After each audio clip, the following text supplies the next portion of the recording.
As runners, we all challenge ourselves in ways we never thought possible, pushing the boundaries of what we're capable of to smash through targets and set ourselves new, bigger and better ones. This awesome hobby that we share gives us one thing in common, and it brings us together as a community. Whether you're working towards completing your first parkrun or you're a veteran of the sport who's run 100 ultra marathons, we all know the feeling of reaching that maxed out effort and our own red line. Welcome to our podcast, where your hosts Brett Elesmore and Andy Maguire discuss the struggles, the successes and everything in between on our running journeys, as we all work towards the next time we're running the red line.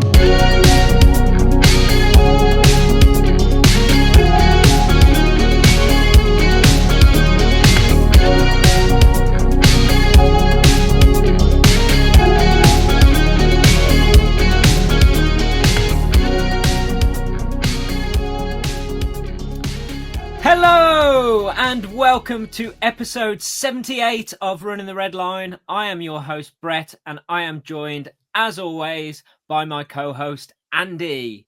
And how are you doing this week, mate? First of all though, before you, how's Daisy's bum? Oh yeah, her bum's better now. Fortunately, we had another follow-up appointment today.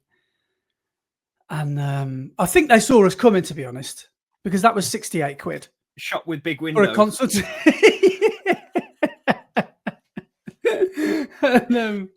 And, we've been signed up to the Pet Plan Plus now, which is a mouthful. But that means that we'll get our money back for the consultations that we've already had. And we've had to book one for next week as well. And there's like 60, 70 quid a pop just to see them for 20 minutes. Yeah. Anyway, I shouldn't start moaning by talking about money, but absolute rip-off. But she's doing much, much better. We avoided having antibiotics for her because this is all just coincidence, because we're going away for my 40th in a few weeks' time. We've had she's had to have a rabies shot. And it's just really bad timing that she's got ill. They don't think it caused it. I just think it's really bad timing. And if they gave her antibiotics to get better, she'd have to have the rabies shot again, which wouldn't be very pleasant for her. Mm-hmm. And she'd have to wait another 3 to 4 weeks for it to be cleared so she could travel. So we basically have to go on holiday 2 weeks after. So we'd have to cancel everything we'd already booked. So we've said, right, sorry, Daisy, you're raw dogging this. You're having no antibiotics. And she's actually responded really, really well. So good. Yeah, she's back to her old self. She's been an absolute nugget, and she's pretty much back to her old self. So good. So if she's going with you, has she got her own little doggy passport? Well, no, because of the joy. Well, no, okay, well, don't make it political. Since Brexit, cheers everyone that voted Brexit for this, by the way. If you want to go on holiday with your dog, there's no such thing as UK pet passports anymore. What you have to do is per travel or per time you want to take them over the border, you have to get something called an EHC, which I think means European Health Certificate. And that costs, I don't know what the price is. It's close to about 200 quid, I think. And it's one of those things that you get signed off on, ticked by your local vet, which means they're safe to travel. And you can't just have a passport anymore unless the dog is already from Europe. But this is what's even more annoying, because Daisy's from Spain. When she came over to us, she had a Spanish passport. We tried to scan her, but her microchip had fallen out. Ugh. So we now think she might have been illegally smuggled over the border, because we think, did she even have But so she came with this passport, but it's useless because the chip in the back of her neck doesn't match the chip in the passport. So we can't use the passport anymore. But after getting all the rabies thing is 100 quid. So it's cost so much money before we've even got to blooming Dover. It's cost us best part of 300 quid before we've even got to Dover. So before you get to Dover, you've been bent over. We've been bent over, then properly bend. Yeah.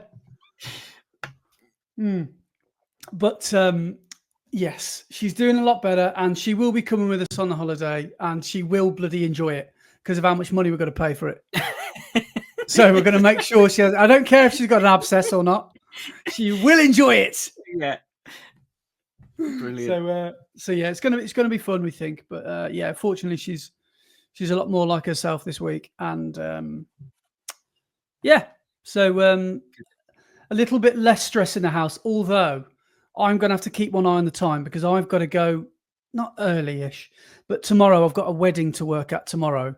And I'm also going to try and squeeze in Parkrun in the morning because the good thing is it's a late ceremony. It's a 2:30 ceremony, so I don't have to be there until, and it's a local one as well. I don't have to be there until 11:30 or 12. I think it's 11:30. So I'm going to try and ambitiously get to Pitchcroft, do a time trial, so do it as quickly as I can, and then just get back in the car and go home and get ready and go to this wedding. So that's why I've got to keep one eye on the clock tonight. How far away is it, time-wise? It's only 25 or 20 minutes from here, if that. Okay. It's in Malvern. And yeah, I think it'll be a good one. But I was saying to you earlier, I had to drive to Evesham today after work and going to the vets and doing all sorts of things today. I had to go to get a shirt because luckily I made a last question before I saw the couple. I said to them was, have you got any themes or anything like that? It's not Harry Potter theme or anything. And they said, oh, it's just black tie. I was like, I'm glad you told me that because I was going to rock up in a T-shirt, me Evo SLs. I was going to wear my Hard Days Hard Obi-Wan brand. and so I had to go. I realised I've got no black shirt that fits me anymore. Because the last time I think I bought one, I bought a size large, and I'm not a size large anymore. And it just looks. I'm the sort of person where I can't wear oversized things and look cool. Some people can, and it looks kind of like retro or 90s. Yeah. I just look like I'm dressed in like my dad's clothes, like when I was about 10. Yeah. And I just can't pull it off. Less MC Hammer and more MC Toffee Hammer. Yeah. Yeah, basically. And yeah, so I had to go to get I bought a nice shirt though. Went to TK Maxx, and I found this nice cheeky little Tommy Hilfiger number. I'm not really big into my brands, but Tommy Hilfiger is one brand of shirt that I've got a couple of. And the reason I like it is one of the shirts I've had it since 2009, and I still enjoy wearing it, and it's lasted nearly 20 years. And I still wear it occasionally to work and stuff. So that is enough to make me want to keep buying Tommy Hilfiger stuff because it lasts forever. But so I've got this nice black shirt to wear tomorrow. Nice. And because I can't wear a tux and some brogues and be a wedding videographer. You technically can, but you can't. You need to have tools for the job. And yes, I might look like I fit in as one of the guests, but I wouldn't be able to move. I wouldn't be able to crouch. I wouldn't be able to. I'd just be falling all over the gaff because, it's basically in their back garden. So I don't know how cool I'd be looking when I'd fell over. This is one of the things I was going to ask you. Isn't a black tie event normally white shirt, black tie? So no, it's Dickie Bow. Yeah, but isn't it white shirt? Yes. Black Dickie Bow. Yeah. So the fact that you're wearing a black shirt, is that just so you don't? You disappear into the background like a backstage worker on like a theatre show. Yeah. Well, it's also never ever wear white to a wedding, even if you're a bloke. Just don't do it. Because there's someone occasionally will wear white, and it's just like the bride won't be happy because it looks like you're trying to upstage the bride. But no, it's black tie is just more of a formal kind of label to put on. I'm sure there will be colour there. It doesn't just mean literally top hats and tails. I don't think it's just that. But I think there will be. Well, you don't know, but no, I just thought it would be best. And I think when you're working at these sort of events, it's like when you go to a gig, the sound techs, and everyone's always in black from head to toe, and it's just like a universally accepted way to work an event. Yeah. So it's about time, but it's about time I've probably got some actual proper uniform. But normally, the way weddings have gone over the last few years, you can be a wedding videographer or a photographer and just turn up and just almost like have a casual kind of, like, I know a lot of people where I've never seen anyone in running shoes, but a lot of people wear like Nike Air Max Jordans and leather jackets and, or, or anything. You could probably even get away with a pork pie hat if it was sunny, that sort of thing. And so yeah, Nike Air Max Jordans and a leather jacket. I know Jordans weren't out at this point, but like one of the T-Birds from Greece. Yeah, Danny Zuko. You can turn up as Kinnicky. Did you see him recently? Actually, they had a reunion for Greece. I think it's something like, how many years is it since Greece came out? 60? It'd be 50. 50 years? Would it have been 75 or 85? I reckon it might have been 1975. Yeah, that would make sense. Anyway, this year. They had a reunion, and John Travolta turned up dressed as Danny Zuko in the leather jacket and the hair and everything. Greece reunion. I'm having a look at this. John Travolta surprises Greece sing-along as Danny Zuko. Yes. Oh, wow. That's so cool. I love Travolta. A lot of people have a go at him for the whole, well, being a little bit mental. But he is so cool. Adele Dazeem, probably the thing he will be remembered One of the best things for. he's ever done. But I just love him. I just think Travolta is so cool. Yeah. Bit of a controversial take, though, about this. Not about Travolta, because I agree Travolta is amazing, but Grease 2 is way better than Grease. Shockingly, I don't think I've ever seen Grease 2. It is the far superior film, I would say. The music's better. Music's better. Yeah. Michelle Pfeiffer? Yeah. Oh, I'm going to watch that. I love a bit of Michelle Pfeiffer. And just watch out for the song Cool Rider. It's a great song. That sounds cool. And there's the talent show where all the girls sing "Girl for All Seasons." Brilliant. I think with something like Grease, especially with our age group, when we were in the 80s and 90s watching that, and obviously before then. In fact, I'm gonna have to Google when Grease was made. And also, sorry, I just remembered "Reproduction." The song "Reproduction." Oh, what a great song! Right, I've got some homework to do. Do it for our country. Another great one. All right, I'll look forward. Who's that guy? Oh, some of the best lyrics in the world ever. Who's that guy? The man on the cycle. What would they say if they knew it was Michael? That's a good line. I like that. I'll listen out for that. I'm going to have to do a bit of homework and watch it. It was made in 1978. Which one? The original? The original Grease, but it was set in the 50s, which is why they've got that style. Yeah. And then Grease 2 was 80s. Right, yeah. But I think the reason a lot of people can't stand Grease is a bit like, I don't know, a Kylie Minogue song. It's just so overplayed. Yeah. It's like, I can't possibly listen to this one more time or watch this one more time, or the thought of it makes me nauseous. But if you think about it, Grease is pretty cool, man. Oh, Danny Zuko, like, don't get me wrong, it's great. The T-Birds, yeah. Don't get me wrong, it's brilliant. But also as well, the bowling scene in Grease 2. Oh man, you're on your own here, mate. Tonight. Oh mate, you need to watch it. Yeah, okay. Such a good film. I must have watched that so many times when I was young. That was like one of my go-to films. That and what else were my go-to films? That and Weird Science. That was another one I watched over and over and over again when I was that either. Oh, come on, John Hughes. One of the John Hughes films. So John Hughes made Ferris Bueller, 16 Candles, The Breakfast Club. What a film. Oh, okay. The Breakfast Club's pretty good, yeah. But Weird Science. Oh, mate, it's such a great film, Weird Science. And Robert Downey Jr. Yeah. He plays one of the bad guys. And my other go-to, which was just on repeat. So there was Grease 2, Weird Science, and Rocky Horror Show.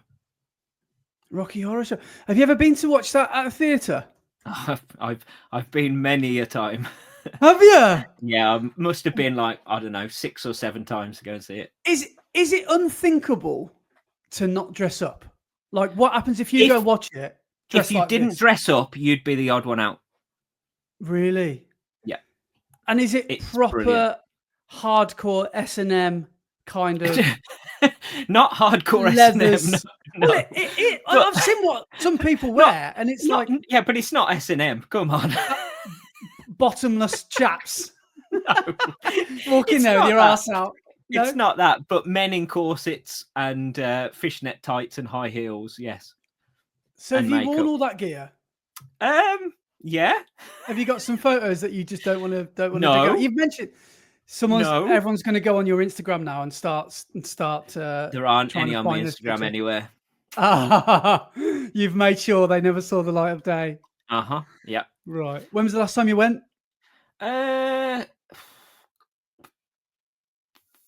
Couple of years ago. Yeah, a couple of years ago to the Alex in Brum. But yeah, I went to see it back in the 90s when Jason Donovan was Frankenfurter. He was doing a West End tour. He was like doing everything at the time. He did Joseph and the Amazing Technicolor Dreamcoat, didn't he? Jason Donovan. Yeah. He had a big spell on the West End, didn't he? Big old JD. But yeah, going back to Travolta. Yeah, sorry. Yeah. Favorite Travolta film? Any or character or film? Battlefield Earth. There's only one for me. That's a very niche answer. I'll be honest. I'm googling that now. It was Battlefield Earth. One of the biggest box office flops to ever be made. I'm just looking at his futuristic. It was a Scientology based film, I think. Oh, because he's a Scientologist, the same as Tom Cruise, isn't he? Oh, I didn't know that. Yeah. Oh, gone off him a bit now then. Okay. Yeah, I only said that in jest because it's one of the biggest flops in Hollywood history. Worst. Yeah. Is it one of them? Have you heard of that award ceremony that honors the best bad film? Oh, the Razzies. That's it. Yeah. And I think Sandra Bullock famously won one, didn't she? And but I've that's quite a funny award ceremony to win. Yeah. I think it's quite a coveted prize, isn't it? Yeah. John Travolta film. Off the top of my head, I'm just going to go Pulp Fiction. It has to be Pulp Fiction. I think Vincent Vega is that is the version of John Travolta I think of when I think of John Travolta, because it just kind of amalgamates all the coolest parts of. I mean, fair enough. Yes, I know he's like a heroin user. So apart from that, but he's just so cool. And that dance. Oh, the dance with Uma Thurman, incredible. Yeah. That's we did that. Laura and I did that for our wedding, for our first dance. Amazing. Yes. We learned it as well, and we had a little bit of the that Chuck Berry song. What is it called? C'est la vie, said the old folks. Go to show you. You never can tell. Yeah, that's it. So, but yeah, I'd say either that. Have you seen a Christian Slater film with him called Broken Arrow? Yes. Great. That's a good film. Because I Face Off. We haven't mentioned Face Off. Oh, Face Off. Yes. Oh, Travolta in Face Off is absolutely unbelievable. He's so good. Yeah. Going from Sean Archer to Castor Troy. Nicolas Cage. Okay, famous Nicolas Cage film. Oh, favorite Nicolas Cage film. Oh man, do you know he's an Oscar winner?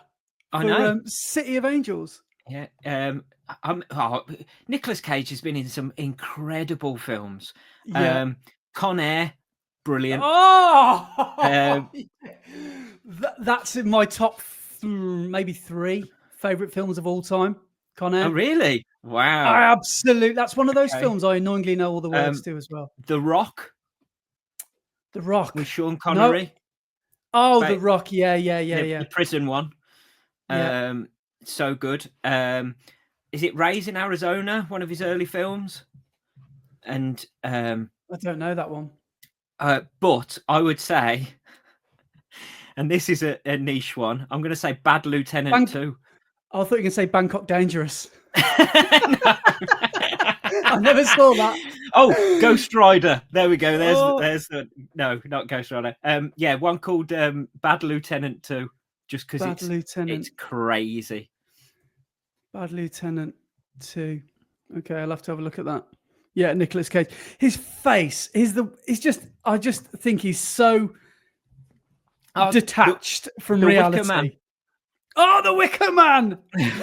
Perfect casting. Yeah.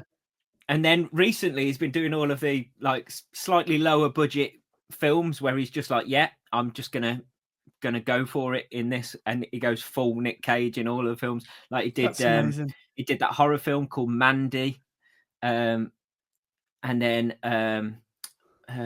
what was the one where he where the kids start trying to kill the parents? He was in that one. Can't remember what that was called. And then he was in a film recently called The Surfer, which I really want to see because that looks good. Right. Yeah, that came out last year. He literally is holding a surfboard in the picture. Yeah. So yeah, funny guy. Some iconic 90s films. Yeah. And yeah, big fan of Nicolas Cage. What's your favourite Travolta film? You didn't say your favourite. Oh, was it Pulp Fiction? Yeah, I mean, it would have to be Pulp Fiction. Yeah. A weird niche. Well, it's not really niche because it was a massive film. But did you ever watch Swordfish back in the day with Halle Berry? Yes. And the hacking film. Was not Ewan McGregor? Who was in that? Who was like the goodie in that? I can't remember. Was it Stephen Dorff or someone? I can't think who it was now. But yeah, he played a good baddie. He does play a good baddie. He does our Travolta. Yeah. But yeah, great dancer. Absolutely. Saturday Night Fever and Grease. Yeah, the guy can move. But yeah. No, right. Anyway, before we should we try and get onto something a bit more running based? Yes, we should. We've got lots to talk about if I've got to get to this wedding tomorrow. Yeah. So yeah. So we've got quite a fair bit to talk about. And one thing that I wanted to mention this week was, maybe we can talk about it now. We'll get to it later. Was the emergence or the popularity of sub-threshold workouts? And yes, that's Norwegian singles, as it's been dubbed. That's what it's called, isn't it? Yeah, the Norwegian singles threshold. Yeah. Even though there's nothing really that makes it Norwegian singles, because it's just threshold training. It's because I think the names come from the fact that everybody calls double threshold training Norwegian. The Norwegian method. Norwegian style, yeah, Norwegian method. So, and is that anything to do with Jakob? Yes. So, like, they've been doing it for years, Norwegians, and Jakob has made it popular again, and it's been known as Norwegian, like, double threshold. And I think that's just stuck with the fact that it's threshold training. People have just dubbed it Norwegian singles rather than Norwegian doubles. Yeah. So yeah, I think that's where the names come from. So you'll be better at this, but can you kind of just describe what the method is, this method of training? Yeah. So from what I gather, I haven't tried it myself. It is something that I do find quite interesting and could be possibly good to do. But it was, well, we say created by a guy on Let's Run, which is a like what do they call it? A forum. Yeah, forum. There we go. I was going to say a chat website, but no, it's not. It's not. It's a forum. Is it like a Reddit for runners, basically? Yes. So it's an online forum where there's threads about different things, and anyone can comment and reply and stuff. And there's a guy on there called Sir Pock, is his online username, and he basically somebody posted about single threshold training, and he replied to that. And from there, the thread has more or less become his thread, where he's documented all of his training and how he did it. But the concept is basically all of your training is either threshold, so just under threshold pace, or easy, and there's nothing else. So threshold sits between your 10K and half marathon pace, doesn't it? Yeah. So threshold is the pace that you could keep up for an hour. So 60 minutes, the pace that you could keep and not drop off from, that's your threshold pace. Well, I say that, but obviously if you're like a 3-hour half marathon, then it might not be the same. Your threshold might be in a slightly different place to what I just said about half marathon to 10K. But for me, that's pretty much where it sits. Yeah. So basically, it all depends on your speed and where you are as a runner. But like for pros, it probably would be their half marathon pace, because they're running a half marathon in low 60s. Yeah. So their threshold pace would be half marathon pace. I tend to go just slightly quicker than my half marathon pace as my threshold. It's also to do with heart rate, basically. So you have two different threshold points and lactate turning points. And threshold is your lactate turning point 2. So it's the second of your lactate thresholds, and they cut it's either lactate turning point or lactate threshold, and that's where the word threshold comes from.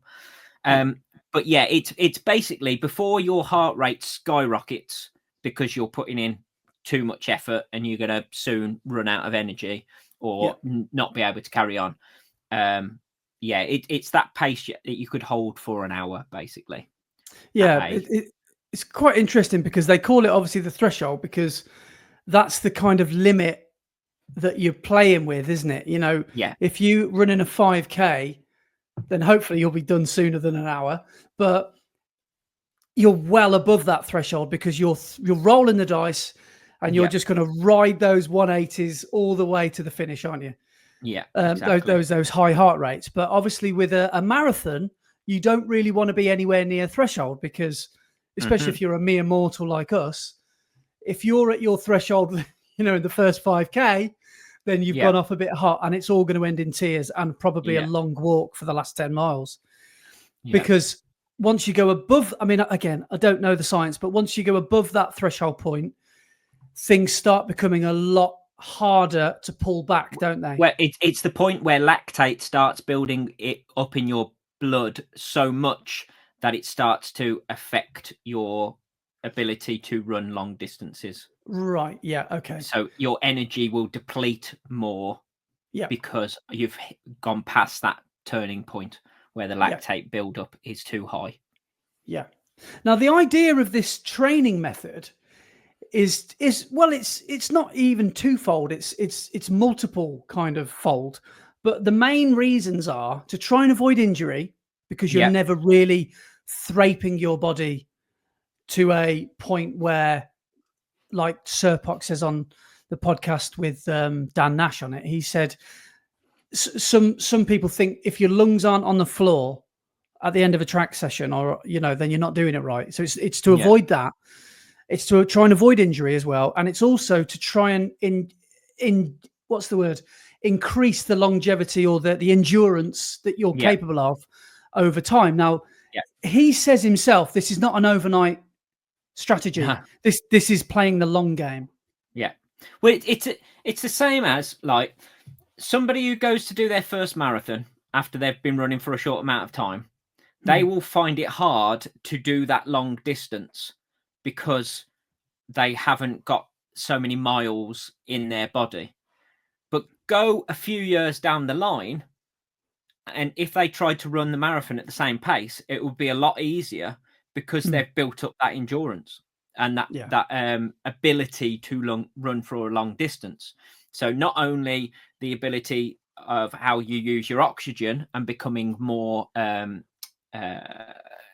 what's the word I'm looking for?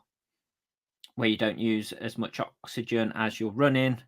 Come on, Brett. What's the word? Like not efficiency. There we go. More efficient with your oxygen use. So you build that up, but also your muscles and your body start to build up that endurance and that ability to run at a pace for a certain distance. And it's this Norwegian singles is all about running at that level where you're just about at that threshold pace, which is improving endurance and improving your ability to process oxygen and for your muscles to process the energy that's going through them and your glycogen and things like that. Yeah. So yeah, in this Norwegian singles, the way it works is you have a workout day where you do maybe an hour of running, but within that hour of running, you will do blocks of either distance or time where you are sat at that just under threshold pace. So it could be that you do, I don't know, 2 times 5K or 4 times 5 minutes or something like that. But it ends up being about an hour's work with all of your like recovery, slow running, and your warm up and your warm down afterwards. And then that workout day is then followed by an easy day where you will not go any faster than easy pace. And what they were saying is they go even slower than what you think your easy pace is. They really like take it down to be really easy and probably don't take their heart rate out of zone 1. It's that easy. Pushing into zone 2 is probably going a bit too fast. And then the next day again is a workout day where you will do possibly an hour of running with your warm up and warm down, and then blocks of running at threshold pace. Then the following day, easy run again, and then a session day where you do a single session and then an easy day, and then your Sunday is like an extension of your easy day, and you go a bit longer but still at that easy pace, and you're not going any faster than your easy pace, so you're out on your feet longer. So there is no VO2 max work. There is no sprinting. There's no strides after your easy run or after any run at all. There is nothing faster at all in the program than threshold pace, which is not as fast as 10K pace, really. But by doing that, you build up this aerobic engine that you can then, for a race, push past that threshold pace and really go for it, and your body and your engine will be able to handle it better. So I mean, that Sir Pock on Let's Run, he started out, he was a time trial cyclist, and then stopped cycling and had a few years off, and then took up running, and he went from being a 28-minute 5K down to, I think he's in the low 16s now for a 5K, and that's all from doing this. So he's running low 16s 5K, or maybe even in the 15s. I'm not sure. He might even be in the 15s, but he's running that by not even running faster than threshold during his training. Yeah, I've got his things here. He's done, and he also did London Marathon this year, and it was his first marathon, and he ran 2:28 for his first ever marathon. Well, it says here, someone's actually told me that someone called James Clifton, who's a listener of the podcast, sent me this Norwegian singles method spreadsheet about, what it all is. And he said he's actually run 15 minutes for the 5K. Oh, there we go. Maybe just over 31 minutes for the 10K. and it says here a 2:24. Was it in the marathon. 2:24? Yeah, sorry. Yeah, I think it probably was actually. Yeah, I think I got that wrong. Yes. So Yeah, 2:24 at London this year. It was his And- first ever marathon, and I think he's in his early 40s.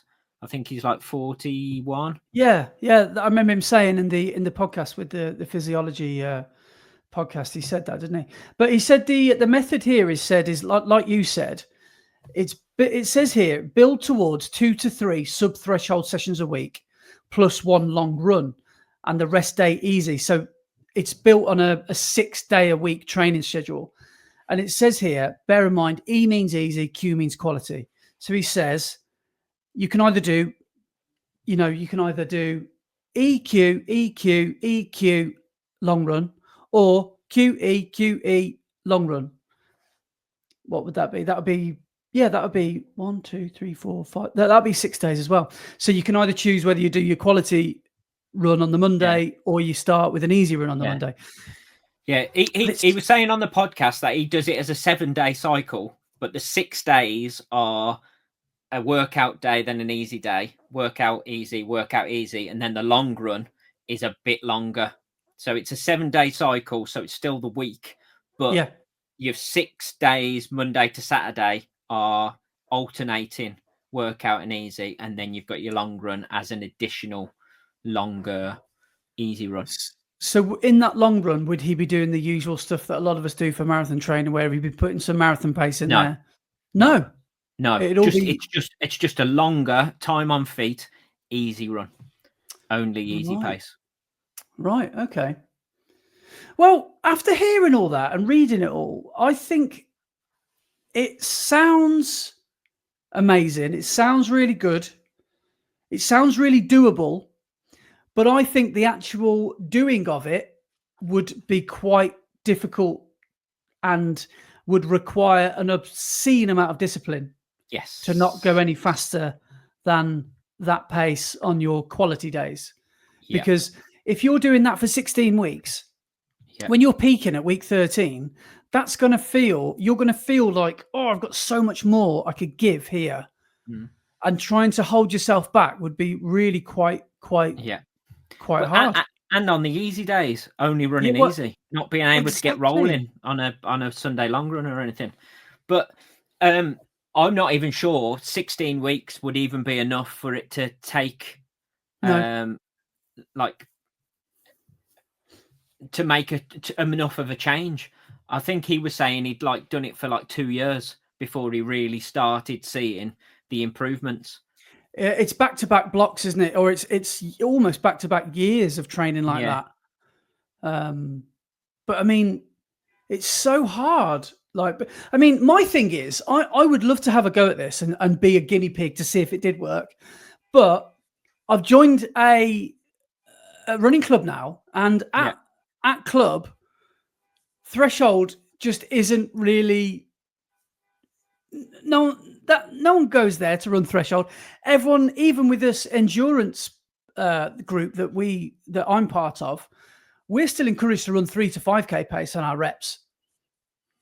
Like I said to Andy, who does the sessions, I was like, what sort of pace are you looking for this pyramid? And he's like, oh, if you can try and aim it around about your 3K pace. Yeah. I was like, okay. But I didn't. I ended up going around about 5 to 10K pace. But I don't know how well that would go down at club either. If I say, right, I'm going to do your session, but at my pace, and I'm going to stay in lane 1, and I'm going to run. But I'm not sure the session would even work, because you wouldn't be able to do 800-meter reps or anything short like that. No, because it wouldn't be enough time for that to work properly. Yeah. It would almost be next to no point of doing it, I guess. But I personally, I wouldn't say it's not for me, but I don't see myself trying it because I'm really enjoying the way I'm training at the moment, and I've seen results over the last 18 months to a year. Yeah, I think if I stopped seeing results, I maybe would change the way I train. Yeah. I just really love the variety of a normal training plan. So like going down to session and then just going, right, we're doing this week. Do the reps at 1500 meter pace, or the next time you go down, do the reps at 5k pace. And I like that variety because it's not just all running at one pace. And then on the weekend, you go out for your Sunday long run, and it doesn't matter if you pick up the pace a bit and you go a little bit quicker at certain points, or you go and run over the hills and your heart rate gets a little bit high as you're going up the hills. I quite like going and having that variety and just doing what I want to when I need to. I've got no doubt that this is a really good method, because I think it really is. Yeah. And there's a lot of people who are saying they're getting results from it. So, well, he's a prime example. He's been loyal to it for the last couple of years, and he's found great results from it. So I think you have to be a real student of it to really get the best out of it. And you have to really commit to those easy days and those, those not too fast long runs, and those speed sessions are a thing of the past. Yeah. I think some people though are starting to use that as a basis, but then adding some other stuff into it as well, and adding some variety into it. Because I think Andy, the FOD runner, is doing that with his current marathon training plan. So he's been using the sort of Norwegian singles style of training, but then adding in some higher intensity as well into it. Is he doing the that Oxfordshire marathon? I can't remember what it's called. Is it Abingdon? Oh, I think that is what he's doing. Yeah. I can't remember if he's actually announced that he's doing it. I've just looked, and he's put a video out 3 or 4 days, a full week of marathon training. So I'll have to catch up with some of his vids to find out what he's up to. But I think it would be Abingdon. If it's 10 weeks from now, I'll be around about October, wouldn't it? Yeah. So sounds about right. So but it sounds really interesting, but I'm not sure. I mean, I like routine, and I love the fact that I know when I'm running during the week, and I set aside time, because that's the time when I run each and certain days of the week.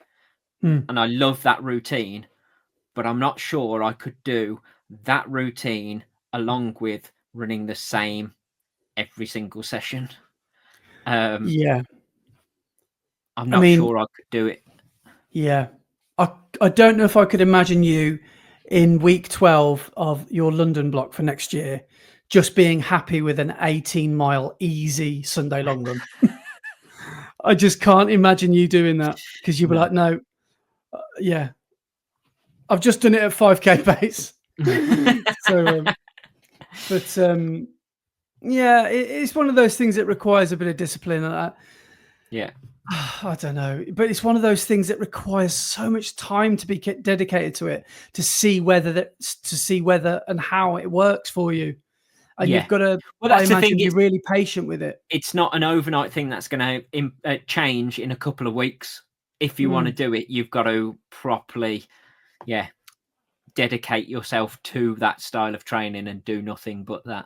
Yeah, you'd probably have to go 6 months without a 5k PB attempt, and the rest maybe. But what he did say is, and I think this is brilliant, one of the reasons he started developing this and doing what he was doing is because he was a busy man and life gets in the way, and trying to find time to do all of your training is difficult when you're not a pro athlete, because obviously a pro, they can do their double days and things because they do their run in the morning and then they just sit down and relax for the day until they go out and do their double. Whereas someone who works full time, that's not so easy to do. And if you've got a family and things like that, that then adds more pressure and other things that you've got to do. So he said it was really good because he could go out and just do an hour's work each day of running, and it was done, because it only needs 1 hour per day. And then obviously slightly longer on your Sunday. But that works really well around people's lives when you are a busy person trying to train at the same time. So that works Yeah. really well for that style of life. But yeah, I And suppose it depends on which is best for you. and injuries can happen on those speedy days, can't they? And they normally show their ugly Yeah. faces on your easy days, and you think, oh, maybe it was the long run, but it probably was the speed session that did your calf. Or, Yeah.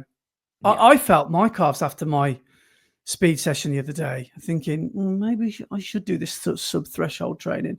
But I really do quite like that idea of running, really not pushing myself, but I really do like striding out on the track. I really enjoy Yeah. that feeling of running to a decent clip. And I don't know. I don't think I'm patient enough to do the whole threshold thing. That's what it comes down to for me. And like you said, variety is the spice of life. Yeah. So, but kudos to anyone that has got the patience to do it, and I'm sure you'll see the results. But I don't think I'll be trying it. Is anyone who's listening right now doing this single Norwegian singles method training? Yeah. If you are, let us know. Let us know how it's going. But to some degree, I mean, I told Christina, my one of the coaches at Worcester, I was like, "Oh, have you heard about this single threshold trend that's really popular?" And I explained what it was, and she said, "Well, that's basically common sense running, isn't it?" She said, "You don't absolutely smash yourself on the track on the Tuesday and the Thursday. You don't run too hard on your long run, and in between, you're just doing nice, easy aerobic stuff. That's nothing new, really." Yeah.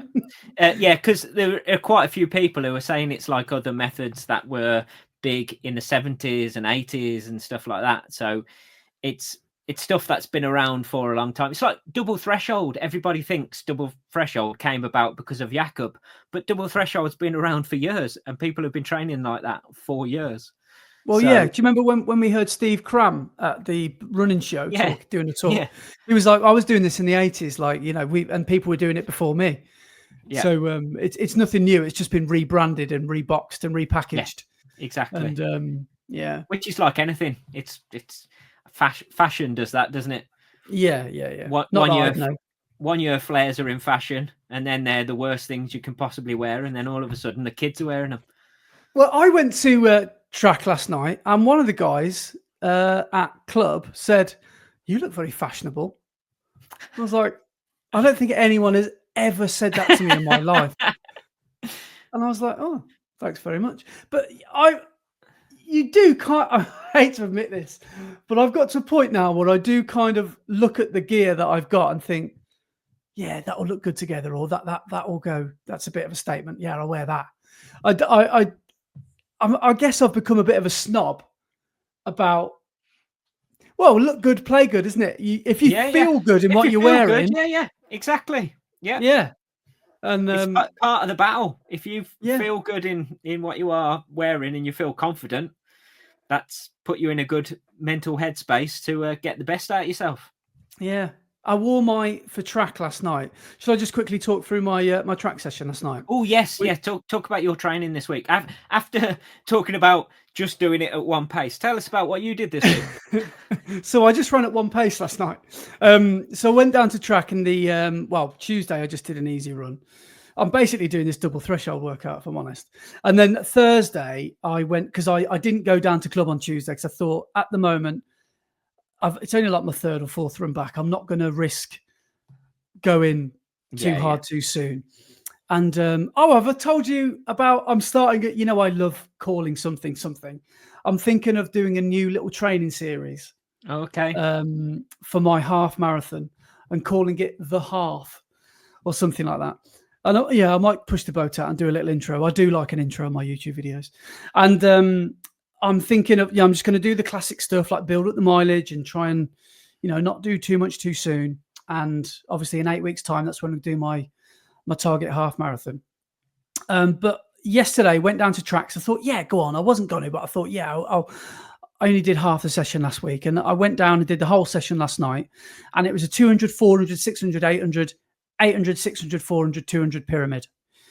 And did a couple of easy Ks, miles to warm up. Then we did some drills and strides around the bend. and then got into the session, and I did quite well. I did my 200 far too fast, 44 seconds to start. And then I did my 400 was 134, so 94 seconds. 600, 222, so I'm running pretty much the same pace. My 800 was slightly slower. My 800 was 316 and 316, so I did start to struggle on those 800s. Bear in mind, after every rep, there was only 200-meter jogging recovery. Mm-hmm. And I was trying to be as strict as possible about honouring that and not ducking off the track for a 5-minute rest. Did they give you a time to run that 200 meters for recovery, or was it just slow down and just run 200 meters? Yeah, it's just budge over to lane 2 or 3 and then just literally jog it. So my jogging recoveries did vary a little bit, but they were somewhere between steady and easy pace. Yeah, because sometimes with our workouts, they say, like, do 200 meters recovery, but it's normally like do 200 meter recovery in this time. So you are actually taking a timed period of break while still moving over that distance. No, we just got told just to jog recover it. Cool. And then I went back into that, because once you've done that second 800, you think I'm coming down the mountain now. That's the hard work. That's the hard work easier. done. Yeah. And then I did the 600 in 2:27, so slightly slower than the first. And then I picked it up slightly for the 400, 135, 95 seconds. And the last 200 was back to 44 seconds, so a little bit of a gallop there. And that was good. So I did sort of about a 10K of running yesterday, which was good. And did a few laps around the field afterwards to cool down. And it's been, since obviously I did my river run, I haven't really done any speed work or any track work for 8 weeks, 10 weeks maybe.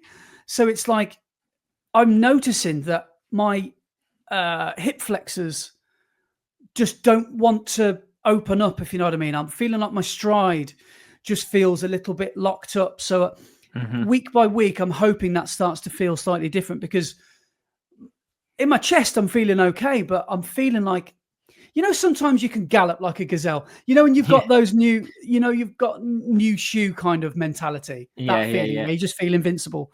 I'm not feeling that at the moment at all. I'm feeling quite stiff and a little bit still in recovery from the river. That's part of the ultra marathon thing though, isn't it? You're not striding long, you are taking shorter steps, and you are being a bit tighter in whatever, all of your movement whilst you're trying to preserve energy, aren't you, on an ultra? You don't want to lose it, so you do the smallest movements you can, which is quite tight. But then as soon as you start to up the pace on the track, you're trying to move things that haven't been moved for quite a while.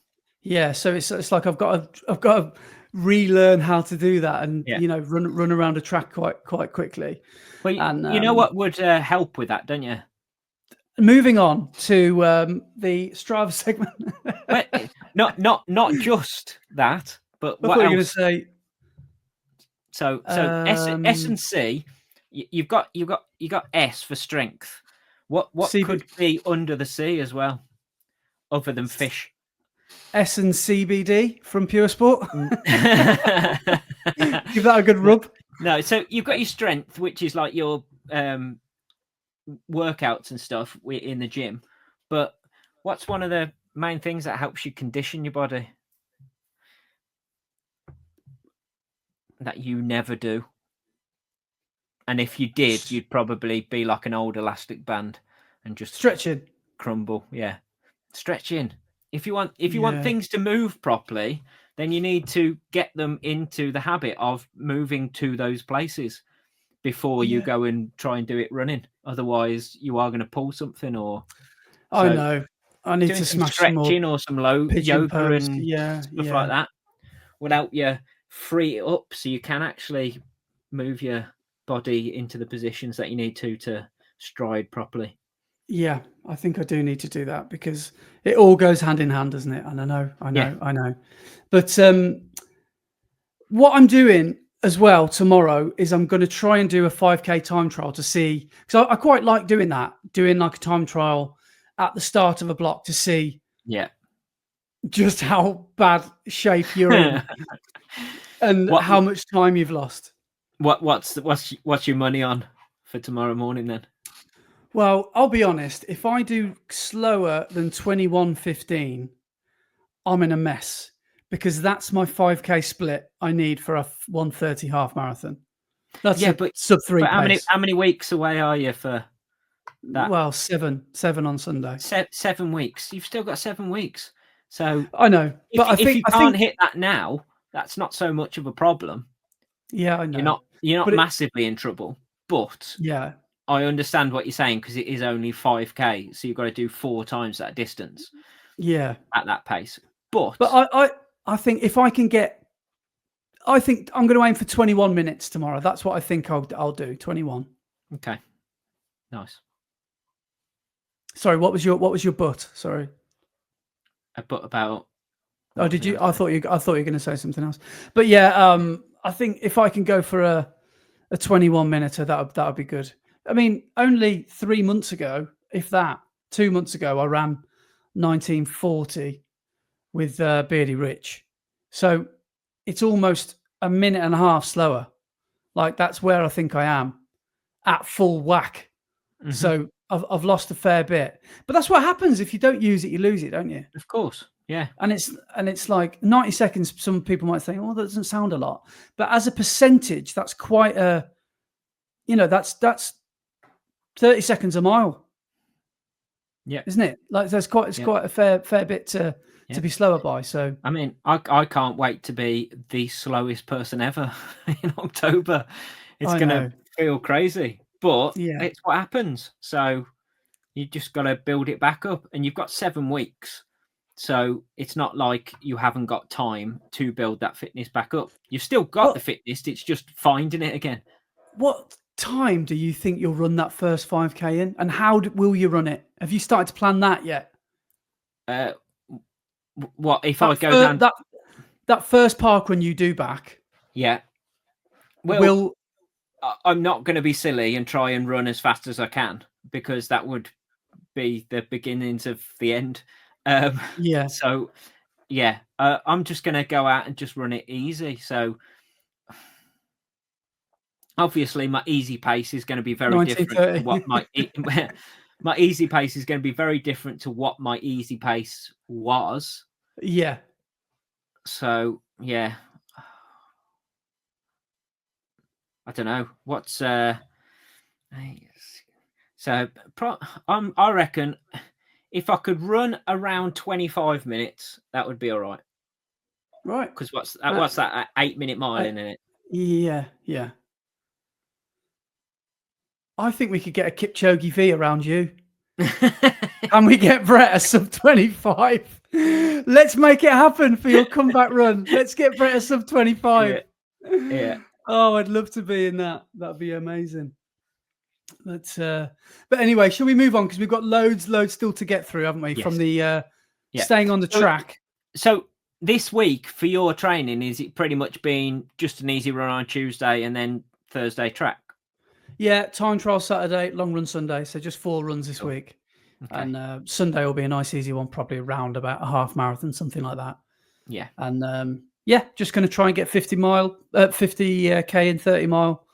Nice. And that's where I'm going to be hopefully ending up on the end of week 1. Excellent. Good. Right. So moving on, just some results very quickly. We had on Wednesday the final, not the final, but the last of the standard Diamond Leagues before the Diamond League final. It was Lausanne Diamond League on Wednesday, the 20th, which is in Switzerland. And the weather wasn't the best. I don't know if you saw any of the footage. The wet weather, yeah. Yeah. It was raining quite hard. One of the best things was, I don't know if you saw any of the long jump or triple jump. No. The board where they jump from. Obviously, that board can be moved out because it's got it's a bit like plasticine, but it's got a patch on the front where you can see where their foot has landed, so they can see whether their toe has gone over the line or not.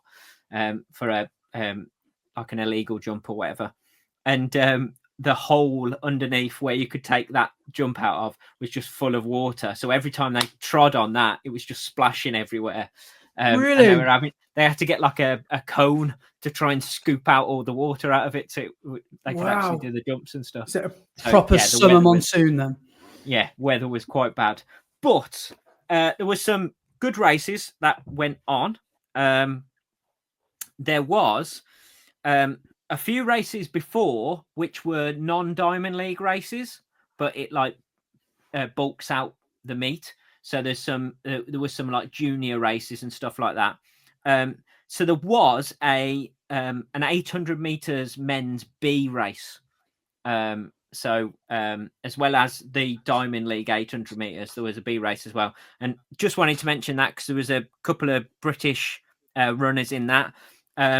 And in first place was Ethan Hussey, who was one of our Brits in 145.8. Second was Louis Uarat, French guy in 145.84. And then in third was Alex Botterill, who was our other British guy in that race in 146.17. So, yeah, I just wanted to mention that because we had a couple of British runners in that. But going to the main Diamond League races, there was the 800 meters men's race, who in that we had Max Bergin running. And Max Bergin is the one I spoke about in the British champs who just left everyone and dropped everybody. He had a really good run actually and just got overtaken in the last 10 meters. A couple, and he came in fourth. So Max Bergin ran 143.44, but he did come in a place in front of Marco Arup, who came in fifth in 143.91. But top three, Emmanuel Wagnoni got beaten, which was a surprise. I thought he was going to take it like he usually does. But Josh Hoey, the American, managed to beat them all and had a real good last 100 meter sprint, and took the win in 142.82. Emmanuel Wagnoni was second in 143.29, and third was Mohamed Atoui in 143.38. So as you can see, the from second to fifth place were all 143s. So it was very close at the finish. Really good race. Josh Hoey, had a really good final part of the race where he just went round everybody and just more or less left them. So good race. Then we had the 5,000 meters men, which had a bit of a shock win. They on the I don't know how far out it was, probably last 200 meters, made a kick for the finish, and then they just couldn't catch him. So Isaac Kimeli came in for the win, and he was being hunted down in that last 100 meters, and they were gaining on him. Grant Fisher came in second, but didn't quite catch him. Isaac Kimeli came in 13:07.67, and then Grant Fisher was second in 13:08.51, and Eduardo Herrera was third in 13:09.5. That was a interesting race to see, and the fact he just made a big kick. And he managed to do it at the right time because they just couldn't quite catch up to him and get him back at the end. So, really good race. And then the final race, really, that we will talk about is the 800 meters women. And it was the second race in a week that Keely Hodgkinson came out to run. Now, obviously, she has been out for a long time, but ran the Diamond League in Silesia on the weekend, and then came out for Lausanne as well. And in this race was also Georgia Hunter-Bell, her training partner, and Georgia not knowing yet whether she's going to do the 800 or the 15 for world champs. But Yep. Keely Hodgkinson just again showed her class and just left the field and was out on her own. She ended up running a meet record, so a meeting record for Lausanne in 1:55.69. So amazing result. And then in second was Audrey Werrow in 1:57.34, and third was Georgia Hunter Bell in 1:57.55. So it was close for second and third. But yeah, she managed. Keely Hodgkinson just showed her class once again and just left everybody. So it looks like, although she's had pretty much the whole year off, she is coming into form, ready for the world champs. Yeah, I'm just watching it back on YouTube, and she just took no prisoners from the start. She just went out so hard, didn't she? Yeah. And she by the looks of things in the first lap. Oh no, is that the? Oh, this is the home straight. She wasn't far away from the lights, was she? From the world record, really? Yeah. So well, I don't know if the lights were for the world record or the world lead that she ran. On the weekend. I think the lights might have been the world lead time rather than the world record. Okay. I'm not 100% confident on that, so don't quote me on that, but I'm not sure. Right. Yeah. Because the world record is something like 152, is it? Well, what did she run? 157, 156. No, 155. She ran there. She ran 154. There was those lights. There wasn't 3 seconds in those lights. Yeah, there was like 1 second in those lights. I'm gonna have to Google it now because I'm not sure. Women's 800 meters world record. Oh no, it's 153.28. Right, 153. So yeah, and she ran 155. So yeah, was it 2 seconds off on the lights? Yeah. Probably not. So it looked quicker than that, but I don't know. I can't really tell. But that was the Diamond League. And yeah, another good meet. But now we're on to the Diamond League final. So that should be exciting because there's lots of people who are obviously going for those wild card entries into the world champs. Especially Jared Nagus, who that's his only way of getting into the world champs. Well, I've just seen that there's a meet tonight, which is the 22nd of August. And it looks like the events, that we'd chat about was the 1500 meter men's, 1500 meter women's, 5000 meter women's. That looks like what the main meets are tonight. That's Brussels. Is that Diamond League again? Yeah. And then the 27th and 28th of August, which will be next week, is Zurich. Yeah, Zurich. And that's got most of the big events in there. Oh, no, that hasn't. It's only got 1500 meter men's, 3000 meter men's, 800 men. I don't know what the women. Oh, yeah. Sorry. So Lausanne wasn't the final one before the Diamond League final. Yeah, there's a couple left, isn't there? But it might have been for the 800 meters. So that's why there might not be another women's 800 meters and men's 800 meters until my Swiss isn't as good as it used to be, but it says there's an 800 meters Frauen. So does that mean 800 meters women's? Yeah, but it's probably not a Diamond League race. Okay. It's probably one of the non-Diamond League races that they have before the actual Diamond League races. I'm just having a look actually. It's on their website, and you can see what the see what the events are. In the Diamond League races, there is no 800 meters. What on that? For Brussels tonight. No. But if you look ahead to the Zurich, the last meet, because there's one more after Brussels. It looks Okay. like all the events are there. So it looks like there's a full calendar of men and women. Yeah. Isn't Zurich the final though? That would make sense, wouldn't it? Let me. I'm pretty Let sure me. Zurich's the final, isn't it? That would make sense. That's why it's a full card of events. But some events you might like the sound of. See if you can tell me if you know what these are. I don't know how to say 110 in Swiss, but what do you think the Hurden Manor is? It's got to be the hurdles, men. 110 meters hurdles. Yeah, I can't confirm or deny this.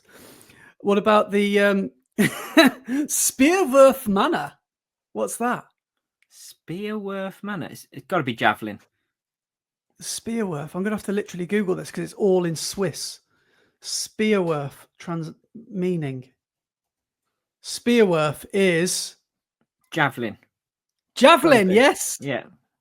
Yes. Right. One more because this could take a while. What do you think? Why do things sound so much better? The Kugeltossen. The Kugeltossen. So it's throwing something. Can't be the discus because that would be. It's got to be the hammer throw. Here we go. German English dictionary. Or is it the shot put? Yes, it's actually the English translation is putting the shot. Yeah.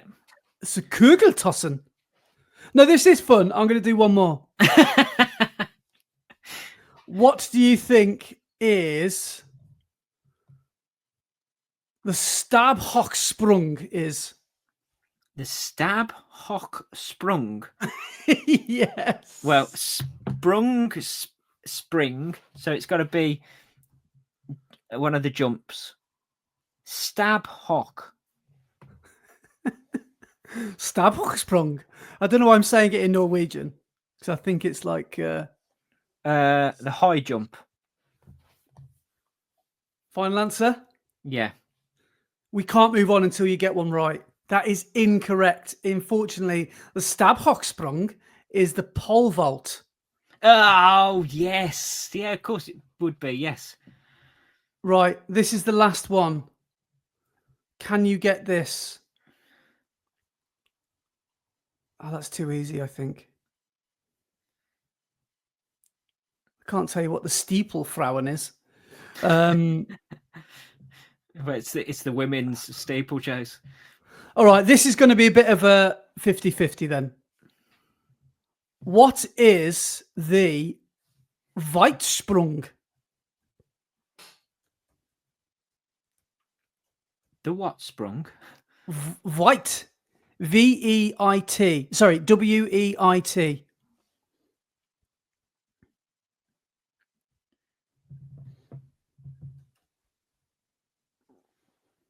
Would it help if I also told you there is an event called the Dreisprung as well? No. The dry sprung. Dreisprung, yeah. That's two. Sprung. Count to three in German. I'm zwei dry. Yes, sorry. Yeah. Sorry, yeah, no, it's not two, it's three. The double jump. What am I talking about? Yeah, so it's got to be the long jump, yeah. So the Dreisprung is triple jump, triple and jump. the Weitsprung is long jump. Yes. Right, sorry, got a bit carried away there. Sorry. Yeah. I can't believe I just thought dry was two. Eins, zwei, dry, yeah. Stabhochsprung. Right. Anyway, sorry. I got lost then. Other results I did want to just touch on is the BMC in Tooting, which was also on Wednesday, the 20th of August.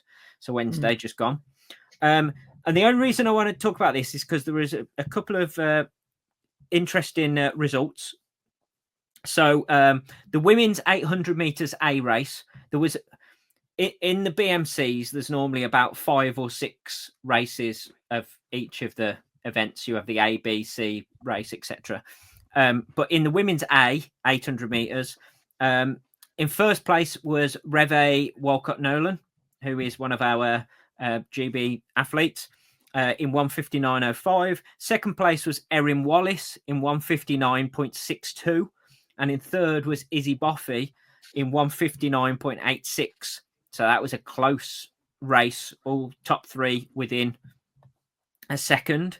And then in fourth, just because of just in the name, was Sarah Calvert in 2 minutes dead on the nose. And Sarah Calvert is the runner who won the 1,500 meters at British Champs as a bit of a shock win. Right. So great running there. But the next two were the ones that really caught my attention. And first was the men's 800 meters A race. And that was won by Ben Pattison, who is the 800 meter runner that I said in the British Champs had stomach troubles. And even though he got through to the final, was quite far behind in the final because he couldn't, he'd be struggling. He came out and won in 1:45.07. So a really fast race. And in second by 0.01 of a second was Jake Whiteman in 1:45.08. Wow. So their finish they were neck and neck, and it was down to their lean across the line. Wow. So that was a really good race. Nice to see Jake Whiteman back running well after not being able to do British Champs from being ill, which is good. And good to see Ben Pattison back to good form. Ben Pattison also, just after British Champs, I can't remember exactly when it was, but it was just after British Champs, he went out and run the standard for World Champs. So hopefully with the way that British teams get picked for the World Champs, he may have a chance of going to World Champs because he went out and managed to run the qualifying time, even though he didn't manage to get a good place in British Champs. So that could be good for him. But then the other race that I wanted to mention was the 1,500 meters men. And that was won by somebody who we had a chat about last week. And obviously, Aravali did him good for his training. And did he win it? Adam Fogg ran a BMC record. So fastest 1,500 meters at a BMC event. And he ran 3:34.11. Wow. So what does a BMC mean, by the way? I don't know. So BMC is British Milers Club. Okay. And it's a organisation that put on high quality track meets throughout the year. Okay. Right. So when British athletes want to go and try and run a fast time when it's not a big official race, they go and run a bit BMC. Who put them on. But yeah, Adam Fogg came first in the 1,500 meters in 3:34.11 in a BMC record, which is amazing, just showing that he's in good form. He was in really good form at the start of the year with the indoors. And then he's had a bit of a difficult season after that. And obviously in British Champs, he went out in the first round of the 1,500, didn't quite manage to get through, but he's ran a really good time there. So yeah, he's come good towards the end of the season. Unfortunately, he won't be going to Worlds, even though he's got the qualifying time, which he did earlier in the year indoors, because he didn't get that place in the British Champs. He won't be going to Worlds. So, but it's good to see that he's running really well.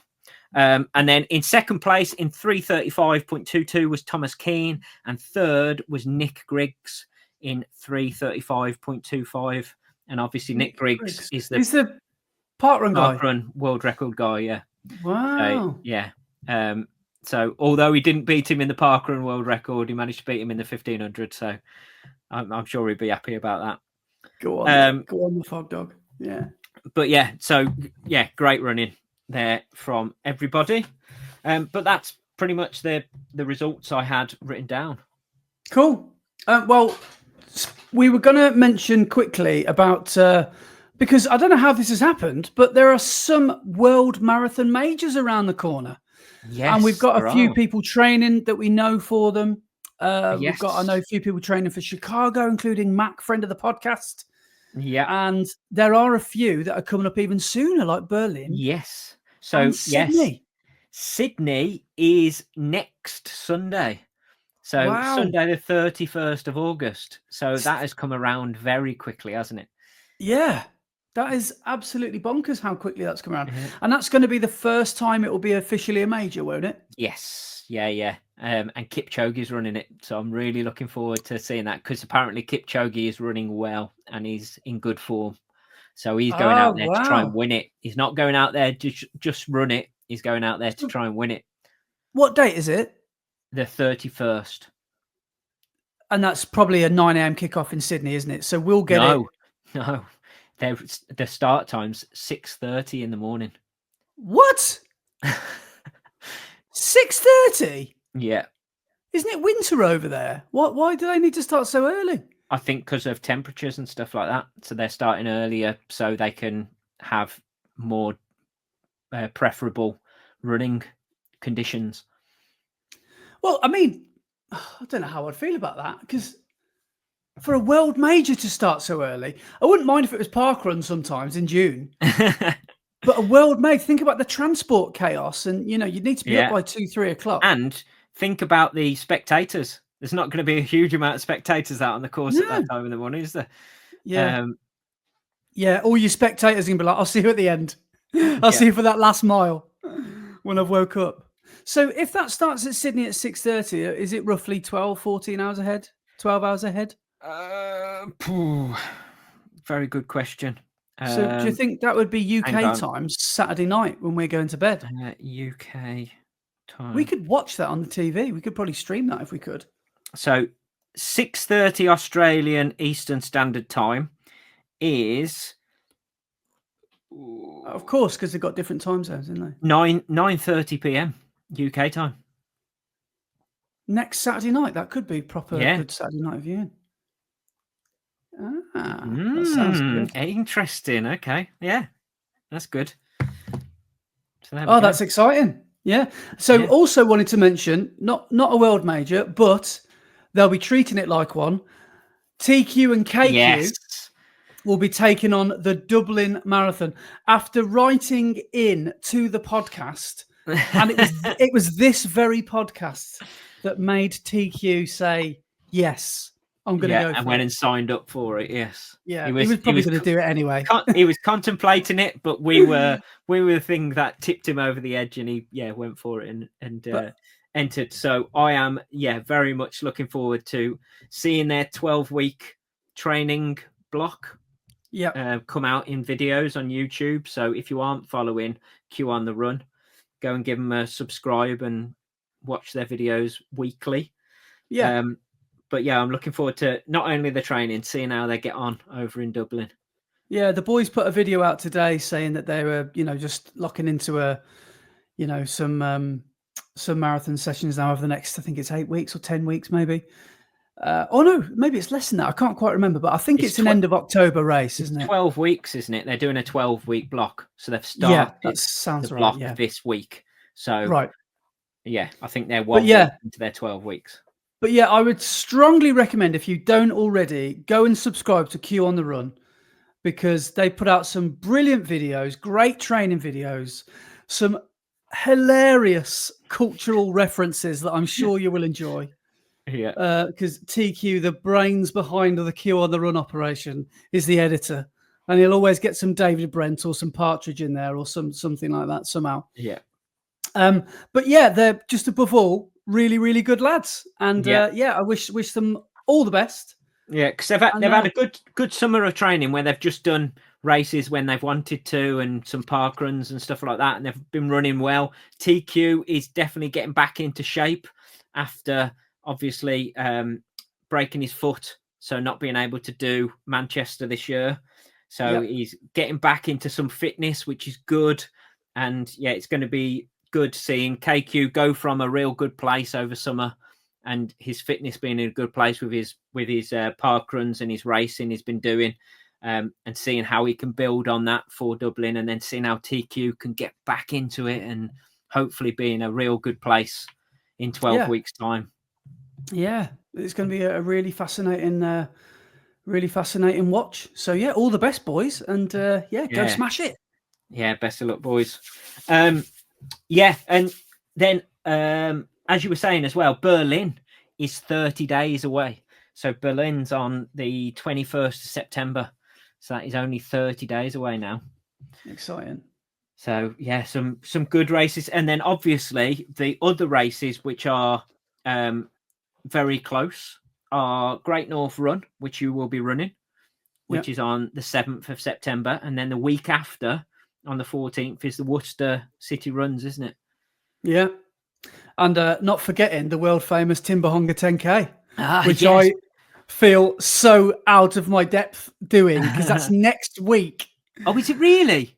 It's next Sunday. It's a week on Sunday, and I'm 10Ks. You know my hatred for them anyway, but this is a particularly hard 10K in summer temperatures, so it's going to be. And I'm going into it relatively unfit as well, so it's going to be horrid. Wow. Okay.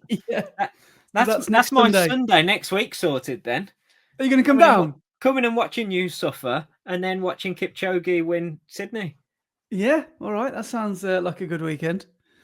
Excellent. Yeah, so looking forward to that. But yeah, there's Great North, and then there's Worcester City. So I've got 3 races in a row.